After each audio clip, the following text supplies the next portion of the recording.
ಇವತ್ತು ಕರ್ನಾಟಕದಲ್ಲಿ ಕಾಂಗ್ರೆಸ್ ಸರ್ಕಾರ ಬಂದಂದಲೇ ಏಕಪಕ್ಷ ಅಧಿಕಾರವನ್ನು ಮುಂದುವರಿಸ್ತಾ ಇದ್ದಾರೆ. ಅಧಿಕಾರಿಗಳು ಎಲ್ಲ ರಾಜಕಾರಣಿಗಳ ಮಂತ್ರಿಗಳ ಚೇಲ ಆಗಿ ಅವರ ಚಮಚ ಆಗಿ ಮತ್ತು ಅವರು ಪತ್ತಾವ ಪಟ್ಟು ಬಲಿಕ ಬಕ್ರನೂ ಸಹ ಆಗ್ತಾ ಇದ್ದಾರೆ.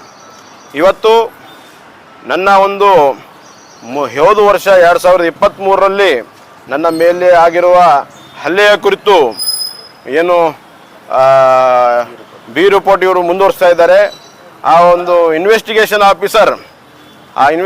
ಆಫೀಸರ್ ನಟರಾಜ್ ಲಾಡೆ ಅವರು ಅವರ ಅಕೌಂಟಿನಲ್ಲಿ 11.5 ಲಕ್ಷವನ್ನು ರೊಕ್ಕವನ್ನು ರಿಸೀವ್ ಮಾಡಿರ್ತಾರೆ. ಆ ಸ್ಟೇಟ್ಮೆಂಟ್ನು ತಮ್ಮೆಲ್ಲರಿಗೆ ನಾನು ಕೊಟ್ಟಿದ್ದೀನಿ, ತಾವು ನೋಡ್ಬೋದು ಅದರಲ್ಲಿ.